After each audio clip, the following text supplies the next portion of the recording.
Bismillahirrahmanirrahim. Assalamualaikum warahmatullahi wabarakatuh.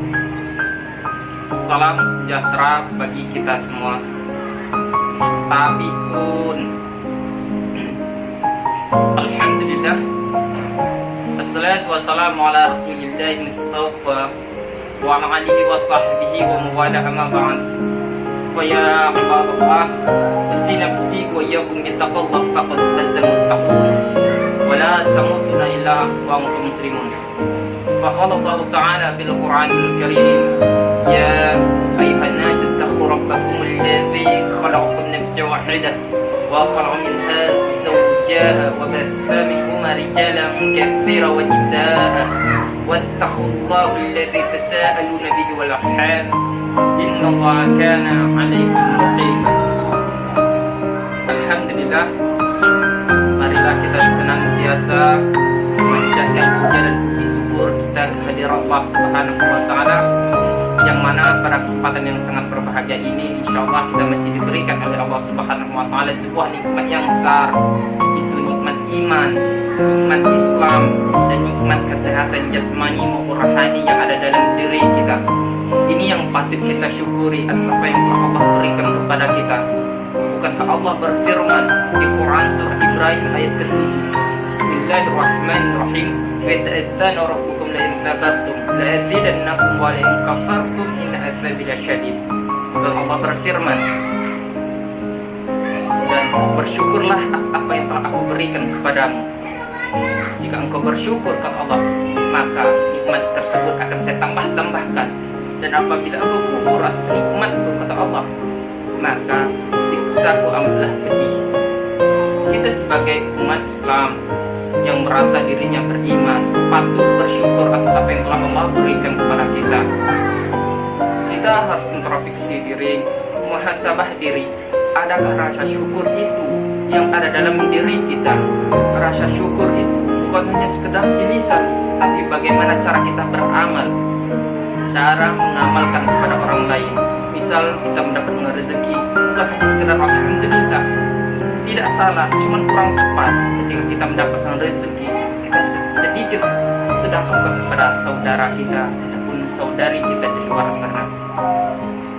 Dan selawat terkiri salam semoga tetap tercurahkan kepada habibana wa nabiyana wa maulana Muhammad sallallahu alaihi wasallam, pada keluarga beliau, sahabat beliau, dan para sunnahnya, yang insyaallah kita mendapatkan syafaat beliau di yaumul kiamah nanti. Amin, Allahumma amin.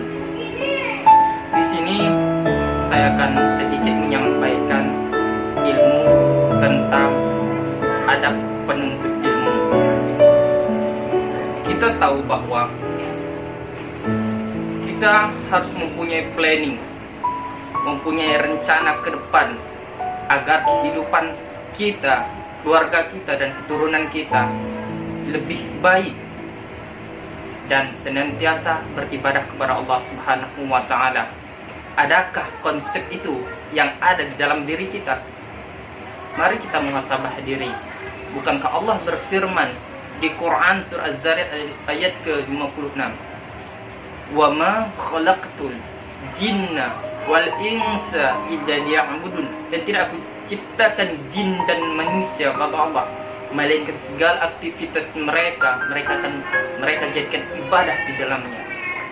Ibadah itu bukan hanya sekedar zakat, ibadah itu bukan hanya sholat, ibadah itu bukan hanya sekedar sedekah, tapi segala aktivitas kita dalam kehidupan kita, baik profesi kita, di kantor, di mana saja, baik kita sebagai akademisi, mahasiswa, baik kita sebagai bapak, baik kita sebagai ibu rumah tangga, misal, kita jadikan aktivitas itu, langkah kita, jadikan ibadah.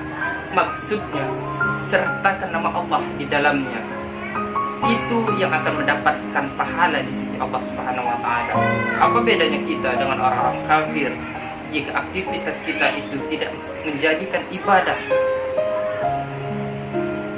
Tidak pernah kita sertakan nama Allah di dalamnya kecuali ibadah, sholat, sedekah, Padahal hakikatnya ibadah itu, saya katakan lagi, ibadah itu bukan hanya sekedar zakat, puasa, sholat, tetapi aktivitas kita, baik dari rumah ke majelis ta'lim, dari rumah ke kampus, dari rumah ke masjid, langkah kita itu kita jadikan ibadah, sertakan pokoknya nama Allah di dalamnya.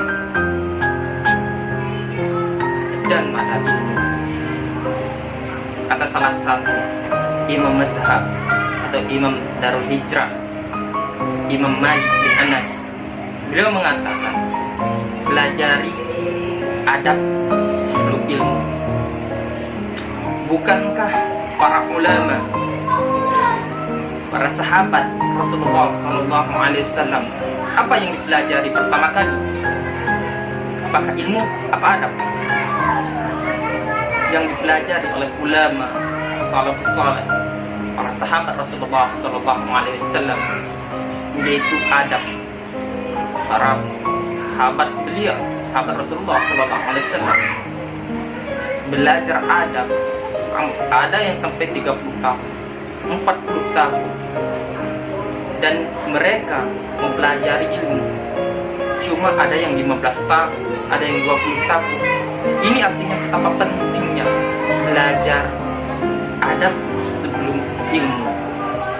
Dan kemudian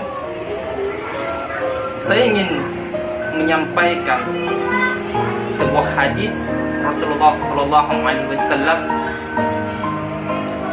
hadis riwayat Ibnu Majah nomor hadis 233 dari Anas bin Malik. Talabul ilmi faridatun ala kulli muslimin. Menuntut ilmu adalah kewajiban bagi kaum muslimin.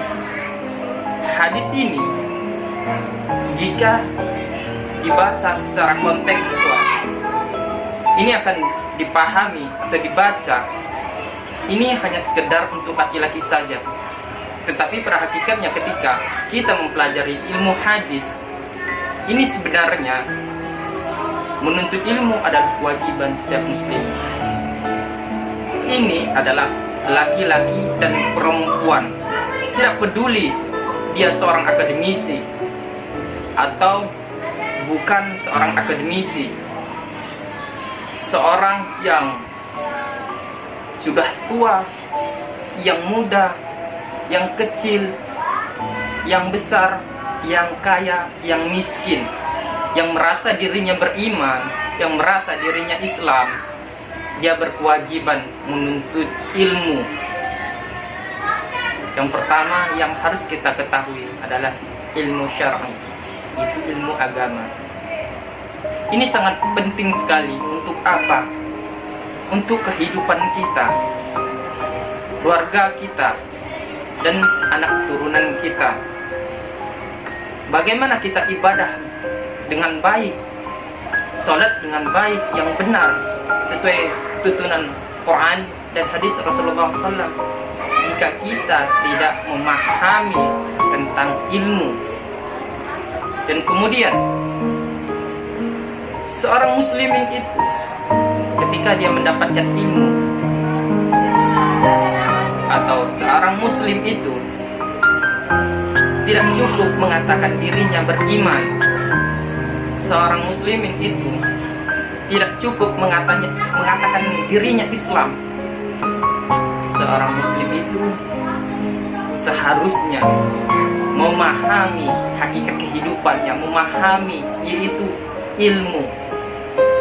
Bukankah kata Imam Syafi'i yang lahir pada 105 Hijriah, jika ingin bahagia dunia yaitu dengan ilmu, jika ingin bahagia akhirat gunakan ilmu, dan apabila engkau ingin bahagia dengan keduanya, dunia dan akhirat, yaitu dengan ilmu. Kita sebagai orang muslimin atau seorang Islam yang merasa dirinya beriman harus mempunyai adab menuntut ilmu.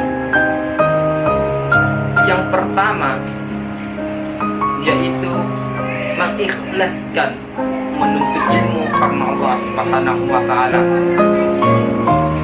Ini yang perlu kita muhasabah diri, introspeksi diri. Apalagi kita seorang akademisi. Anda, saya, kita, sudah adakah dalam diri kita ikhlas karena Allah Subhanahu wa Ta'ala menuntut ilmu? Sudah saya katakan, menuntut ilmu itu kita ikhlaskan karena Allah Subhanahu wa Ta'ala. Kita menuntut ilmu karena ingin memperbaiki kehidupan kita, memperbaiki keluarga kita dan anak keturunan kita sesuai Al-Quran dan Sunnah. Bagaimana kita bisa memperbaiki kehidupan kita kalau diri kita saja tidak mampu untuk memahami ilmu? Dengan memahami ilmu itu, tentunya itu dengan niat. Niat itu ada di dalam hati. Ikhlas hanya kita dan Allah yang tahu. Jadi jangan heran ketika kita seorang akademisi atau seorang mahasiswa-mahasiswi yang kadang berangkat dari rumah ke masjid, dari rumah ke majelis ta'lim, dari rumah ke kampus, kadang kita tidak mendapatkan ilmu. Karena kenapa? Karena niatnya tidak bagus. Niatnya bukan karena Allah, karena niatnya karena ingin bertemu pacar, ketemu ustaz yang dia idolakan. Masya Allah. Itu yang kadang-kadang perlu kita evaluasi.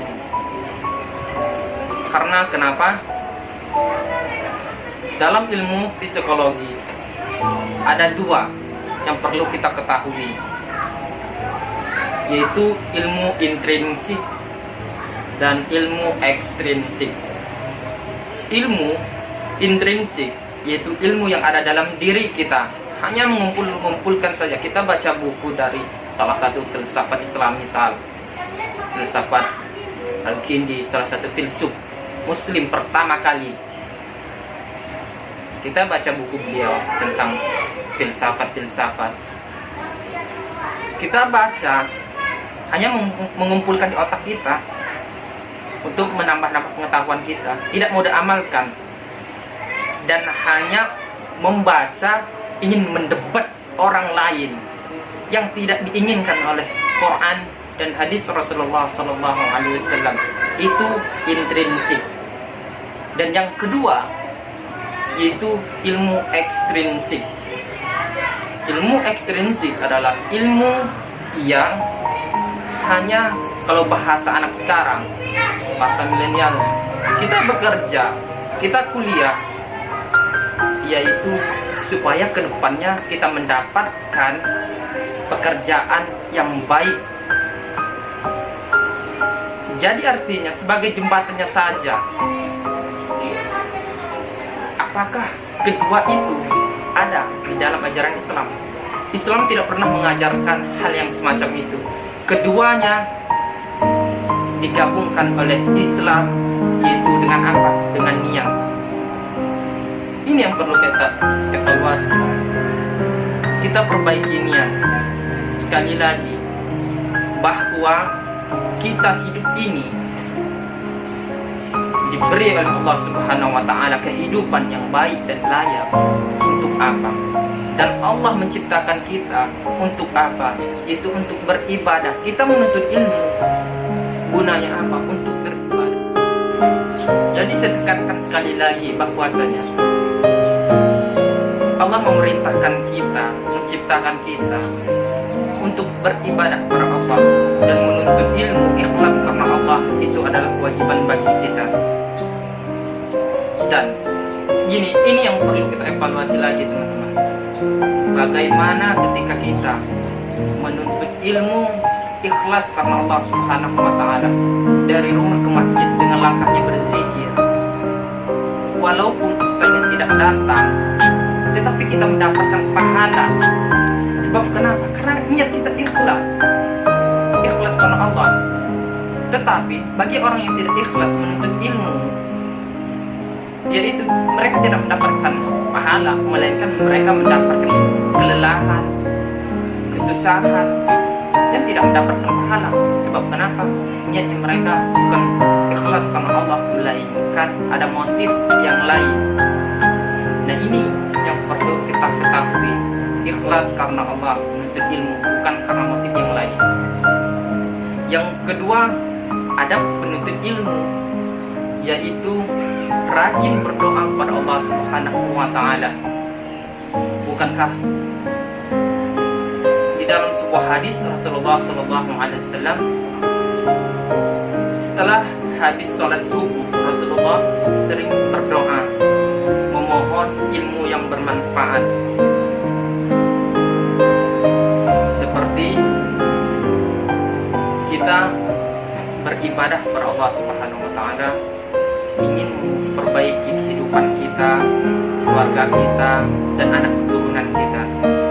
Kita berkata, Syekh Abdurrahman bin Nasir As-Saidi, ada ilmu yang tidak bermanfaat. Di antaranya yang pertama, ilmu yang menyesatkan, merusak akidah, merusak akhlak. Yang pertama itu, kata beliau, contohnya seperti ilmu dukun. Saya berbicara sekarang, saya bukan pelaku, bukan korban. Saya dulu diajak kakak tingkat saya bisa dikatakan di kampung halaman lah. Nah, kemudian beliau mengajak saya, "Dek, kamu harus ikut saya." Saya masih bisa dikatakan zaman jahiliyah. Saya khususnya karena tidak tahu apa-apa, kita ke dukun minta, kalau bahasa Lampungnya, ilmu muli, ilmu pelet, ya, biar gadis itu suka dengan kita. Nah, kemudian setelah kami sampai di sana, di tempatnya dukun itu, dia memberi ilmu yang jelas itu bukan dari Quran ataupun hadis Rasulullah SAW, melainkan itu bahasa, maaf sekali, bukan untuk menghujat, bukan. Ini bahasa Jawa. Iya, jadi saya bingung, kok ada gitu kan ilmu bahasa Jawa. Waduh, saya juga bingung itu apa, saya juga ngerti bahasa Jawa. Iya, serius. Nah, kemudian dia kasih ilmu itu biar cewek itu bisa lengket atau sayang sama Anda, katanya. Kamu harus ambil itu baju anaknya yang kamu sukai.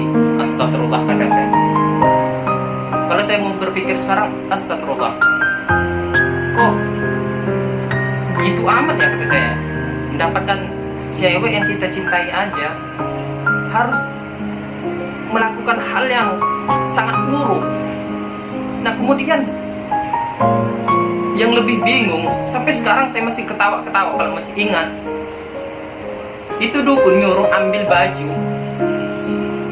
Nah, terus kata beliau itu, kata dukun itu, kamu bacakan ilmu yang dari saya, terus ambil bajunya, terus kamu taruh, kalau bahasa Lampungnya, di kuali. Ya, jadi semacam digoreng, tapi nggak pakai minyak goreng, maksudnya enggak. Nah, kemudian dia baca, terus dia panggil nama-nama yang cewek itu, terus digoreng, nggak pakai itu ya, nggak pakai apa namanya, minyak. Nah, kemudian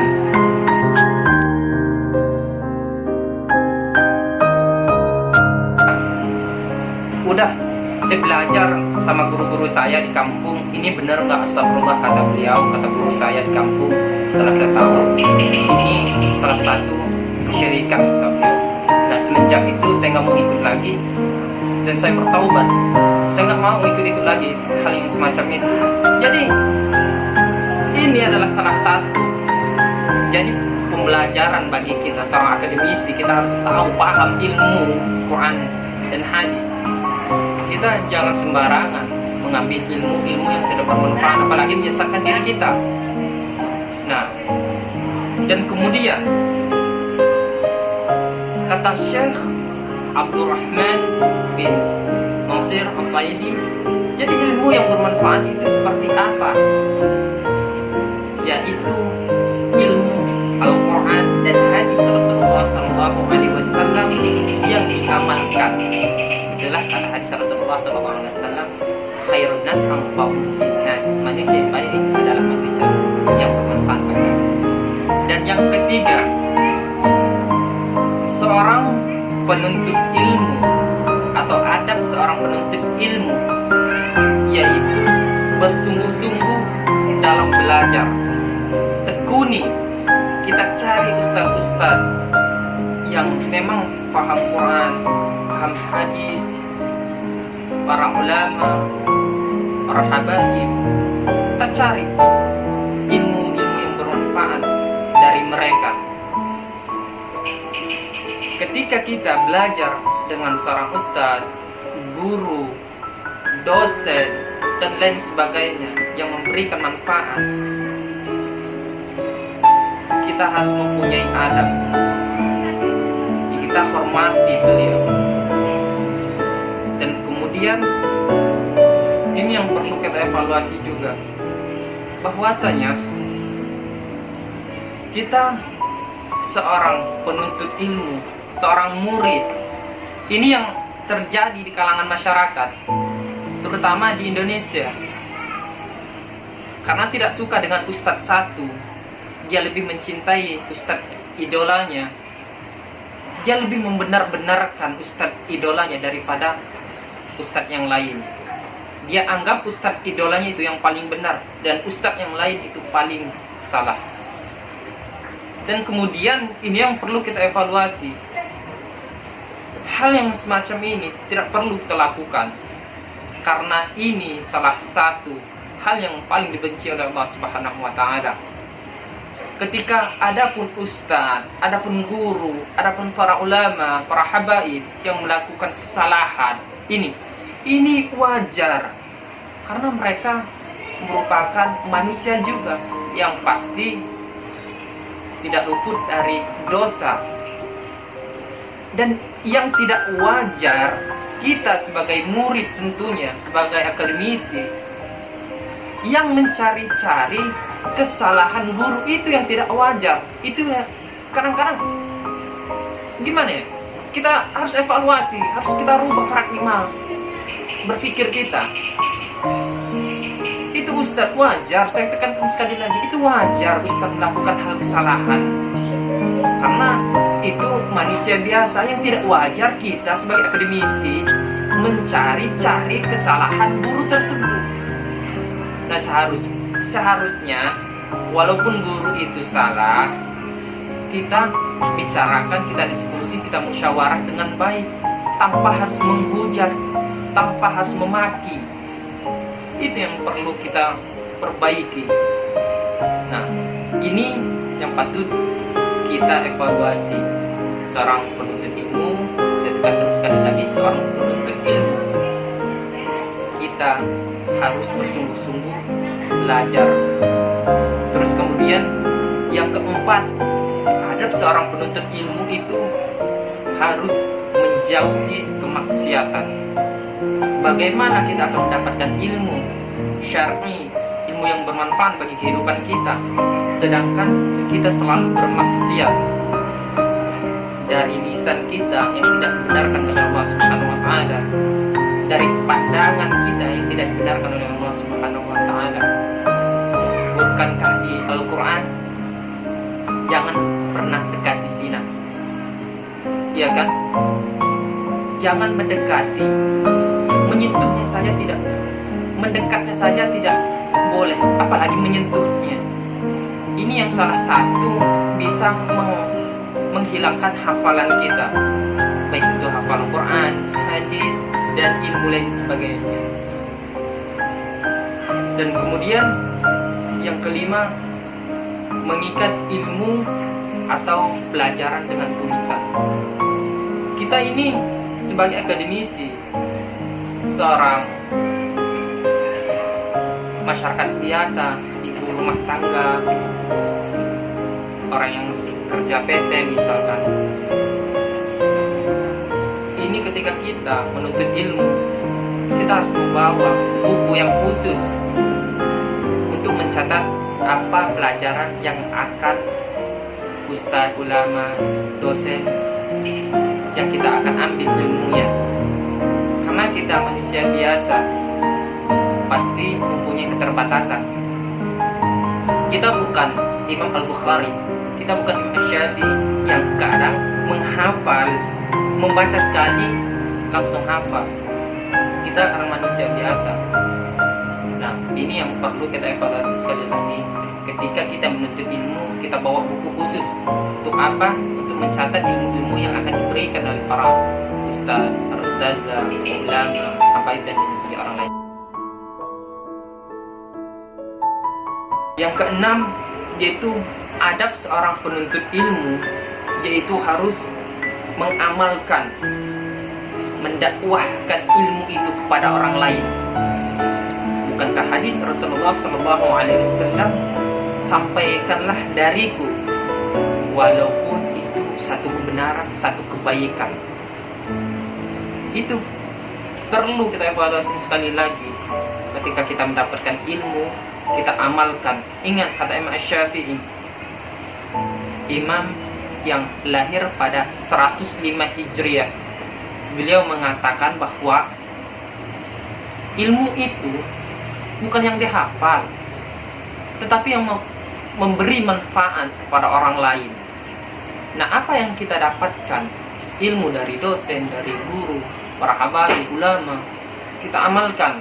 Dan itu yang bermanfaat, bukan yang dihafal. Dan kemudian ketika kita mendapatkan ilmu, yaitu kita berusaha untuk mengamalkannya. Kita berdakwah dengan baik lembut pada saudara-saudari kita. Tetapi terlebih dahulu, siapa yang perlu kita dakwahi? Itu keluarga, para sahabat, baru di kalangan masyarakat. Bukankah Rasulullah SAW seperti itu ketika berdakwah? Yang didakwahi beliau adalah para keluarga, sahabat, baru ke kalangan masyarakat. Itulah beberapa adab seorang penuntut ilmu yang bisa saya jelaskan. Bahkan ini tambahan bahwa sekarang kita seorang akademisi, kita seorang masyarakat biasa, kita patut bersyukur. Sebab kenapa? Sekarang kita sudah enak, aman, tentram ketika ingin menuntut ilmu.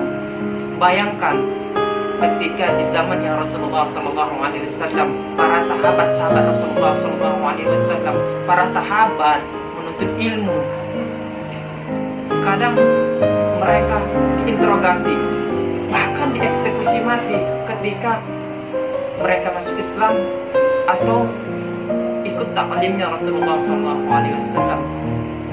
Di awal-awal keislaman,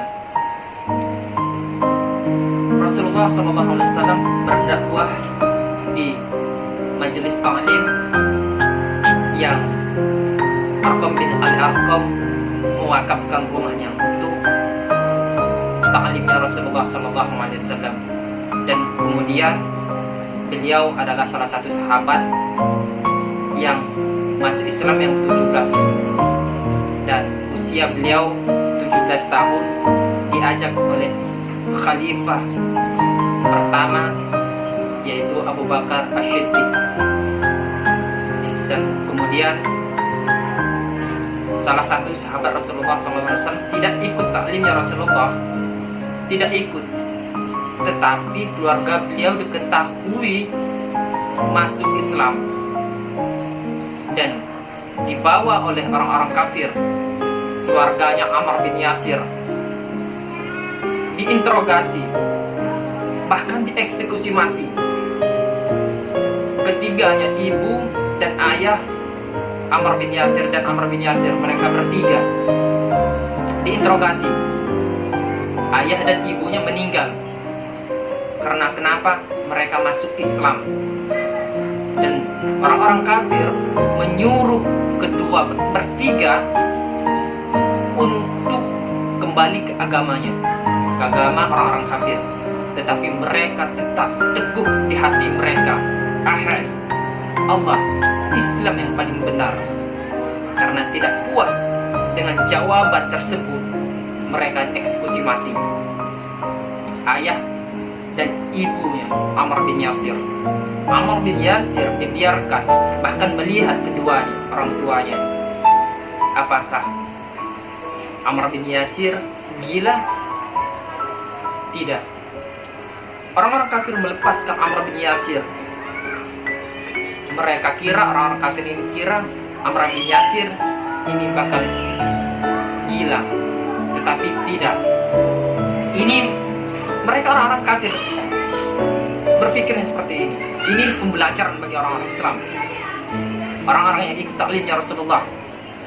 Kalau tidak mati itu gila. Tetapi inilah kasih sayang Allah Subhanahu wa Ta'ala kepada keluarga Ammar bin Yasir. Orang tuanya syahid, dan Ammar bin Yasir menjadi salah satu sahabat Rasulullah yang dekat dengan Rasulullah SAW dan tidak gila. Beliau dimuliakan oleh Allah Subhanahu wa Ta'ala. Jadi poinnya adalah kita sekarang sudah enak menuntut ilmu dengan tenang, baik, aman. Kadang kita diberi makan, minum. Kita kurang apa? Kalau dengan semua itu telah Allah berikan kepada kita, sedangkan orang-orang terdahulu saja sangat susah, diinterogasi bahkan dieksekusi mati. Jadi ini pelajaran bagi kita. Marilah kita selalu menuntut ilmu sesuai Quran dan hadis Rasulullah SAW. Tidak peduli Anda profesinya apa, Anda seorang akademisi atau bukan, Anda seorang bapak-bapak yang sudah tua renta, atau ibu rumah tangga.